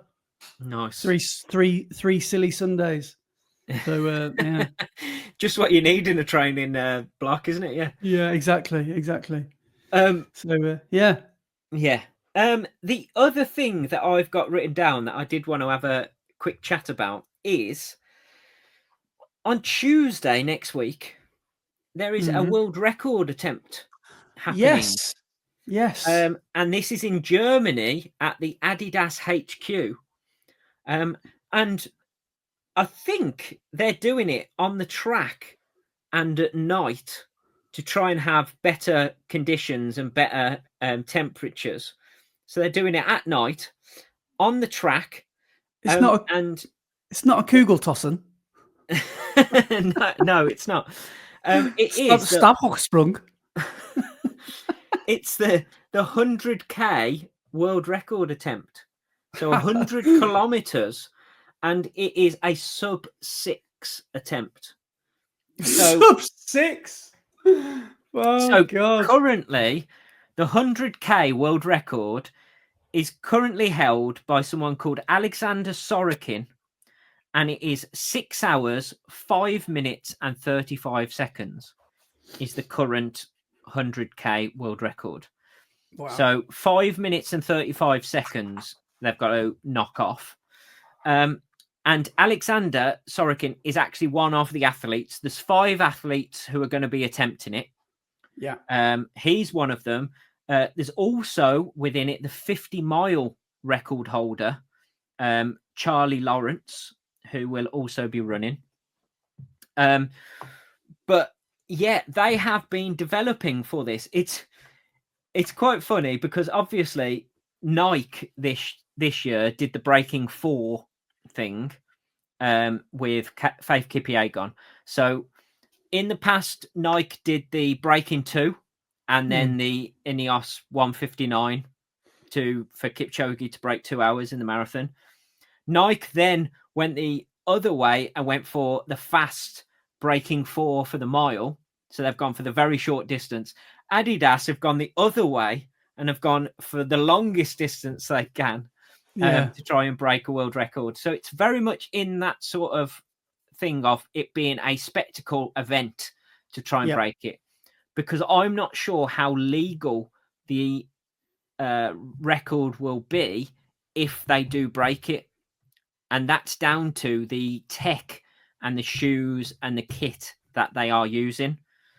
Because the stack height and the so a bit like Faith Kipchoge, even if she did break the world record, it wouldn't be a verified world record because of certain things and male pacers and things like that.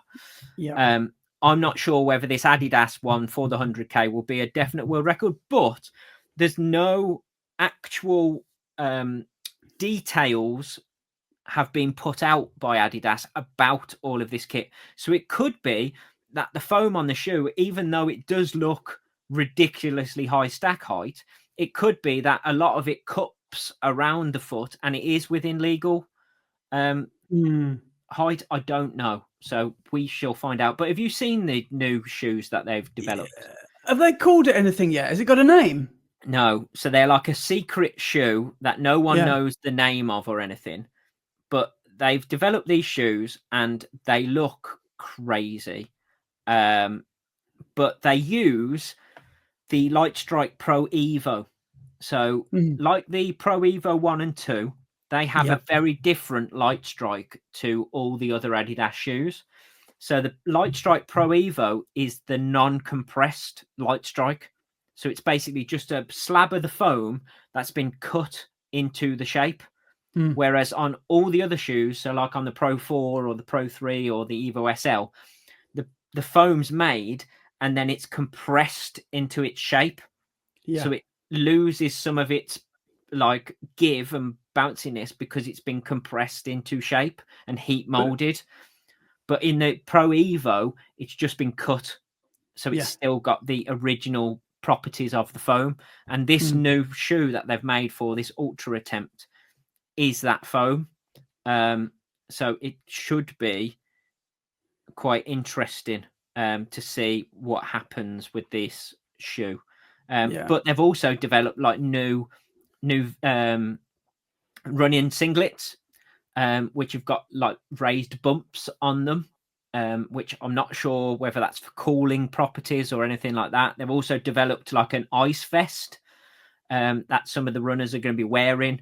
When they've been doing the lab testing and stuff, they've been wearing like special silver jackets whilst they're on the treadmill and things like that. So cool. And they've been having do you know like when they do motion capture and they put little balls onto people for motion capture for films for CGI, they've been doing that whilst they've been on the treadmill to but they've been doing that on the treadmill to try and get movement data and things like that to try and make them as efficient as possible. Why are they choosing to run in the heat? Well, I think that's why they're doing it at night, to make it a bit cooler. But obviously over 100k. Yeah. But if you watch the advert, I'm sure it says we're running this deliberately in high temps. So maybe it's because they want to be in a top secret location or something. I don't know. Or maybe the heat will do something to the body that... I don't know. But maybe all the training is happening in the heat. So they're doing heat training, which has the same benefit as going up to altitude. Yeah. So they're stressing their body more in training and getting the benefit from that training. So when they actually do the attempt and it's a bit cooler, they can perform better. So it's a bit like altitude training, but they're doing it heat training instead. That might be what's happening. Right. 5 athletes, a team of innovators under one roof, pushing the limit of human potential. So I'm just watching the advert. But have you seen like that's the singlet? Like the bumps on it. It actually looks like that. Yo, that looks nice. And then they've got ice like vests. Oh yeah. Which look like that. Bloody hell! It's like Kipchoge's headband, but like a body's width. Yeah. And then they've been running in these jackets, which I guess is for the heat training. But if you watch the advert, it does say halfway through it, the goal is to run 100k, run the fastest 100 kilometers in history, and then it goes in the middle of the night in extreme heat. So that's obviously. So I don't know why they're choosing to do it like that. Some say it's madness. We just love the chase. That's what they've said. Chasing 100. Wow, okay. So they've done it on purpose. That's the back of the new shoe. I've got to be fair. That looks so sexy, doesn't it? Yeah. So yeah, I mean, hang on. Nice. Let me see if I can find an image of the front of it as well for you.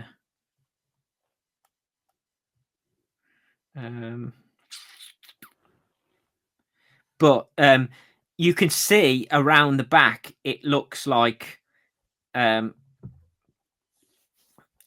lot of cupping around. Actually, there we go. So if you look at that image, you can see that the midsole is definitely cupping around the shoe. But then when you look at the midsole without the thing on, you can see how much it goes up around. But it still looks like a very high stack height, doesn't it? It does, yeah, towards the back, the heel. So I'm not sure. I don't know. I don't know how legal it will be. Well, it says here the venue, rumours point to Adidas HQ in Herzogenaurach in Germany. Yeah, on the like track the Road as to well. Records. But a racetrack might be more suitable. Easier certification for World Athletics and IAU, and perfect for pace cars. So you're going to have a pace car on a track.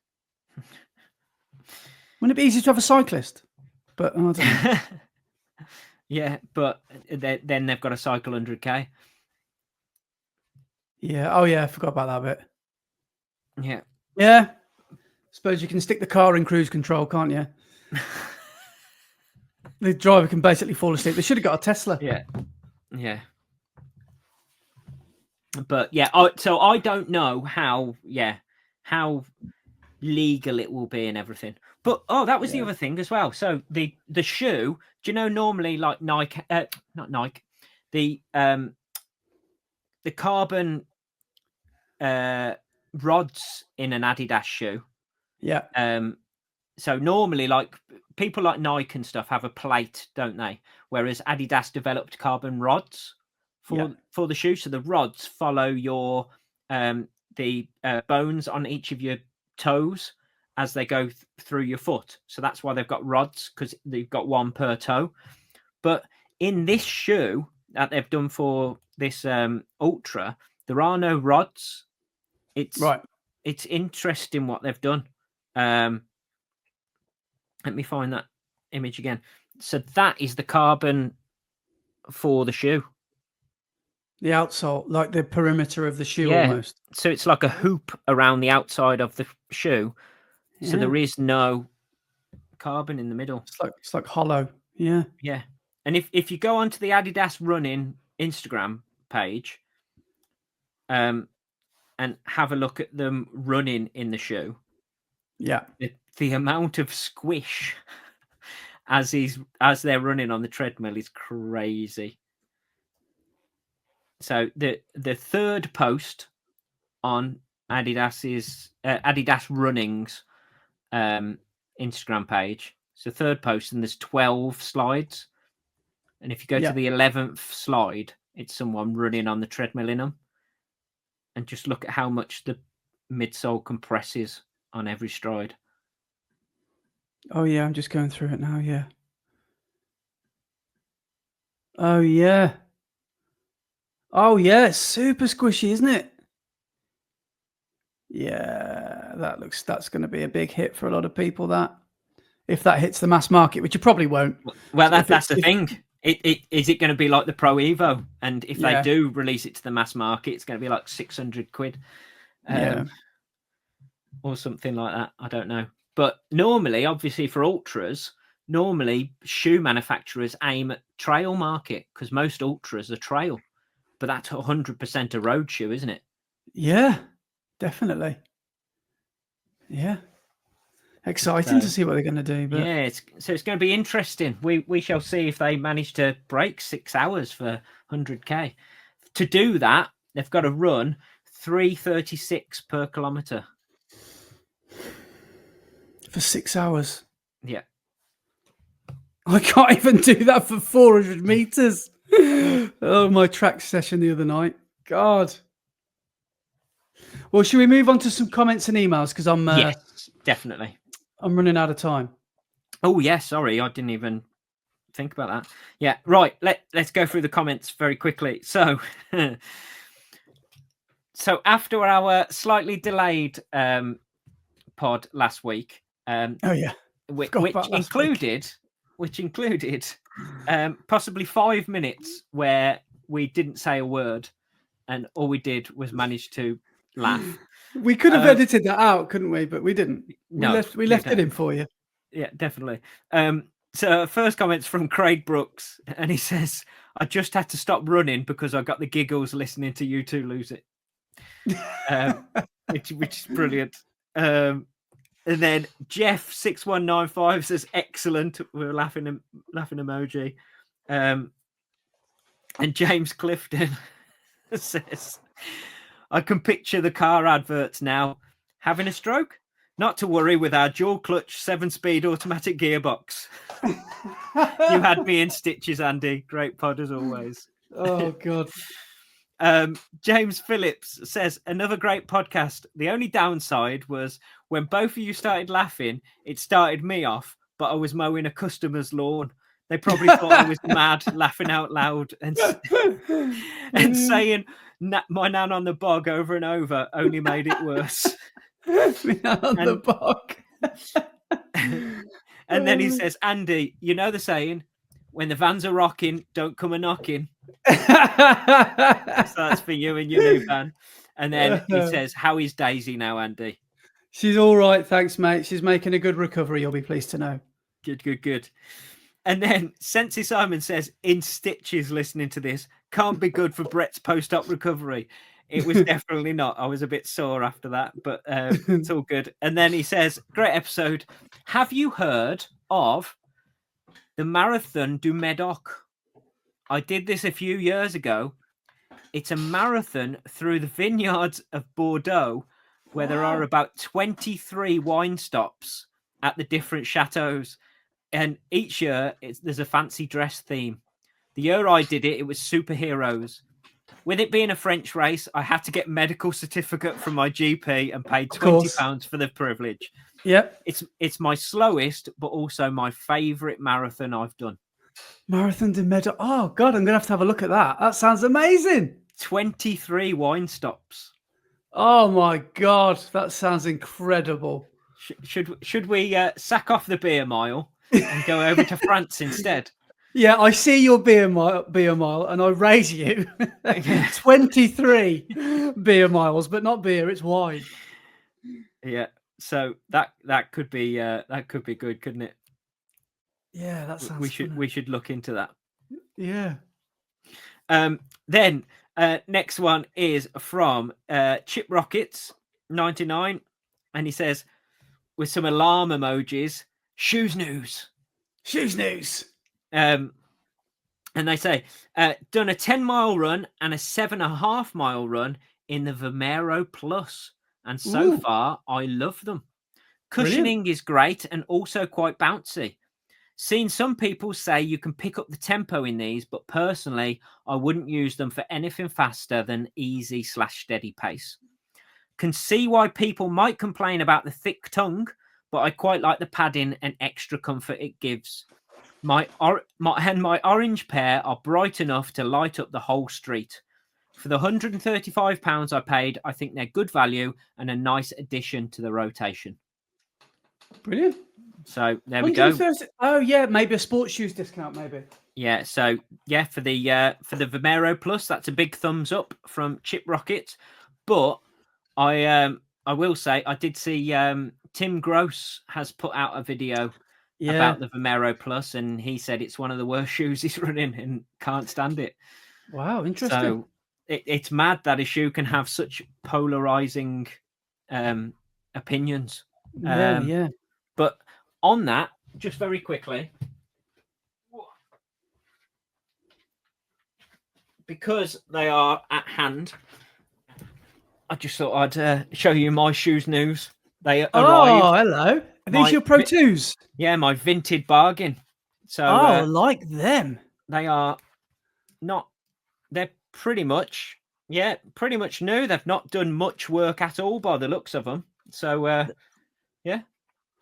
I've never seen that colorway. That's really. Is that the sample? No. Well, they are a sample pair, but they are the. I don't know if you can see that. Chopwood Carry Water. They are the Tin Man Elite colorway. Ah, yeah, cool. So these were a special collab with Tin Man Elite.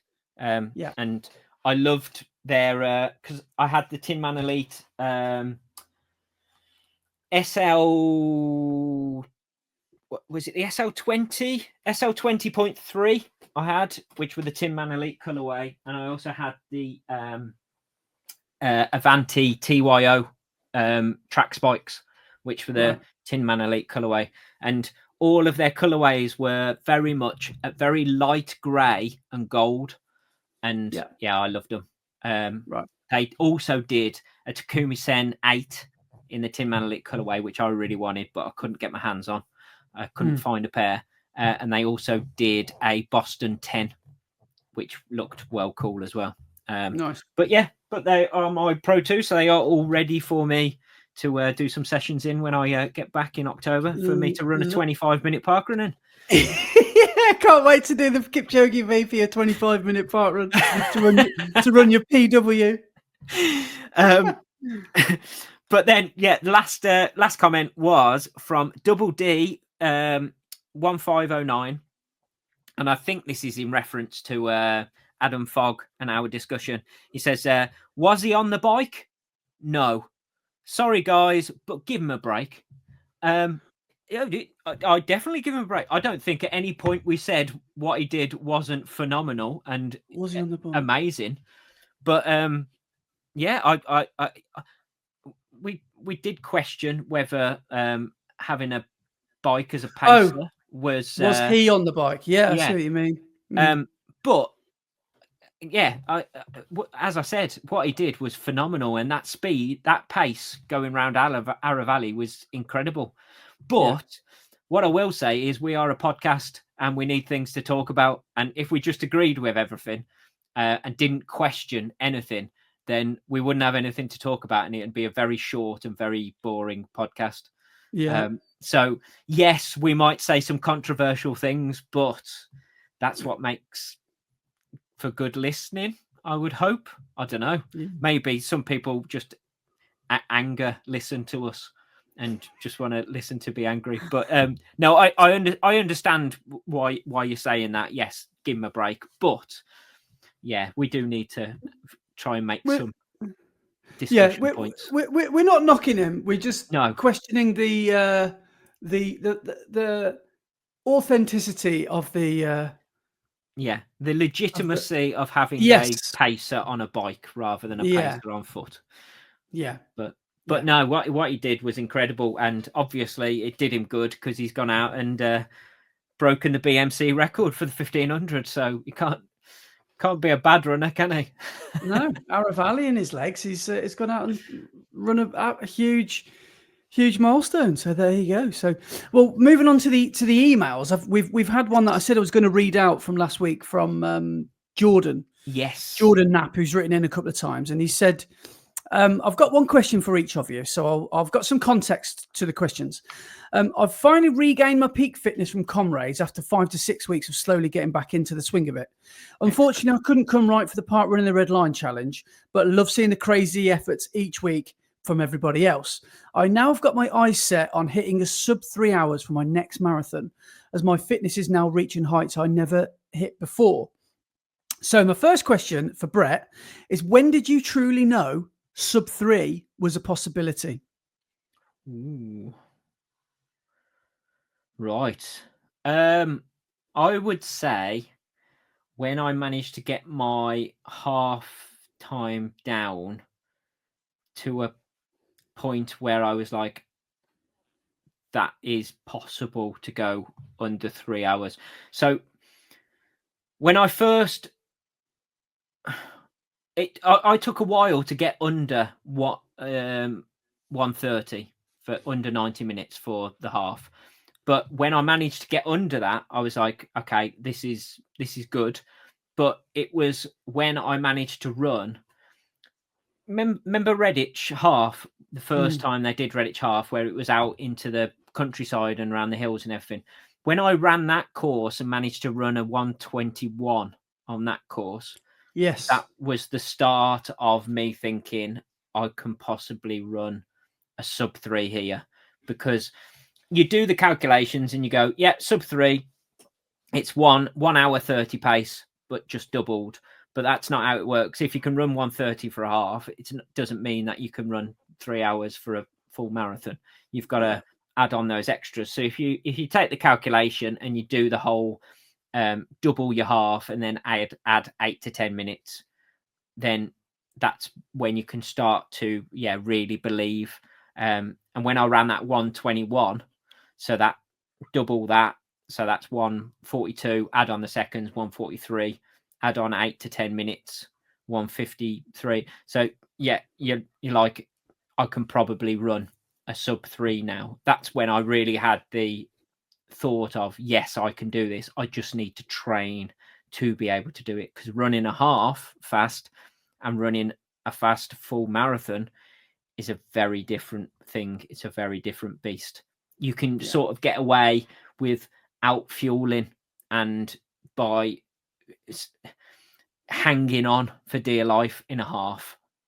You can feel really bad for the last few mile and still hang on quite well in a half. But you can't do that in a marathon. So it's a very different thing. You just need to, once you know you have the speed, it's then all about training and getting into the mindset of pushing through that difficult barrier to get to that 3 hour barrier, I think. And then he says, Andy, as I'm sure you've run Chester Marathon, is there any advice or things that you personally wish you knew in hindsight?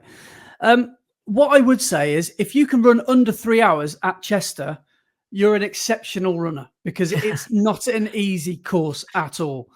It's multiple, it's very undulating. It's not a flat course. And there are some real heartbreakers in there, one of which is at mile 25, which is a real stinker of a hill. Now, for those of you that think the Ultragun one is a hill, go and do Chester. Then you'll think, oh, Ultragun's not that bad, actually. The one at Chester is just, it's bad anyway. And there's one halfway through in a village called Holt, which always makes me laugh. And I'm sure if TQ's listening, he'll be giggling at that.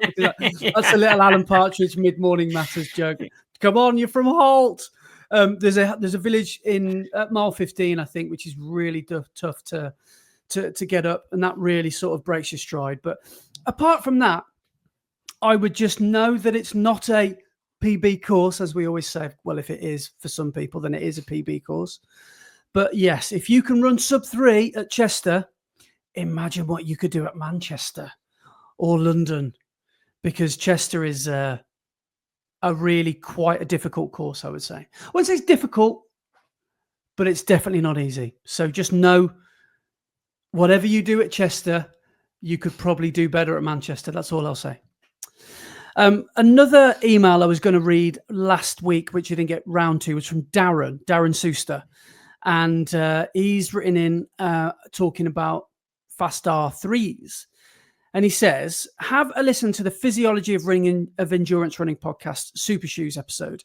Really interesting discussion with Dr. Justin Joubert, a professor at the University of Louisiana who's carried out a huge amount of research on super shoes and their impact on performance. He's always been an advocate for the OG Alpha Fly as the holy grail, but has a lot of praise for the Fast R3 as they excelled in many of his own unaffiliated tests. Unbrand affiliated tests, sorry. If there was ever anyone who knows what they're talking about when it comes to shoes and performance, this is your guy. To give you the same advice that you've given out in the past, if you can afford them, I'd say go for it. Those shoes and that Valencia course that you'll be veering closer to that sub 3 hour mark, that 3 hour mark. Sorry. Those shoes and that Valencia course, and you will be veering closer to that 3 hour mark than you know what I'm trying to say. You'll be veering closer to that 3 hour mark than you think come December. From someone who's been listening to your podcast since the start, I feel like you've always understood yourself when it comes to your undersold yourself when it comes to your speed. You're a lot faster and capable of marathon greatness than you think you are. Keep up the good work, and wishing Brett a very speedy recovery. All the best, Darren. Much, yeah, cheers, Darren. I agree. Number one, I agree with the podcast. Listening to that podcast, really interesting episode. So if anyone hasn't heard it, the Physiology of Endurance Running podcast with Dan Nash and Owen Zarilli. No, Owain, isn't it? Owain Zarilli. It's a really good podcast. just each week it's a really good podcast, but that's a really good episode, the Super Shoes one. But then I also agree with Darren on you, and you are much more capable than you give yourself credit for. Well,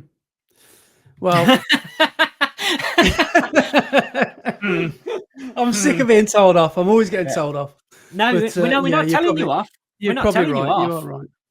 We're telling you, you need to have more confidence in yourself. Yeah. It is intimidating when you think about times and targets and things, but yeah, all in good time. I shall hopefully be delivering you the goods on the podcast in a few months' time at the Valencia Marathon. So another email we had here was from Mark Griffiths, and he was one of our Parkrun the Red Liners who did really well. Yes. And he said, I broke my Parkrun PB a couple of months before the competition started and beat my Cardiff 5K course record and was making good progress. A few days after the 5K, I had some sort of chest infection that the doctor described as walking pneumonia. Oh, wow. I felt pretty unmotivated as I was trying to recover, and any kind of easy run was hard on the lungs, and I felt like I was never going to get back to where I was. When you guys announced Parkrun the Red Line, I was in. That's what I needed. To cut a long story short, I pushed myself and I managed a 4-second PB and feeling motivated again. I'd definitely be up for doing it again. Keep up the good work and take care. Mark. Amazing. Good work. What I will say is thank you, everybody, for bearing with me with the Parkrun in the Red Line stuff.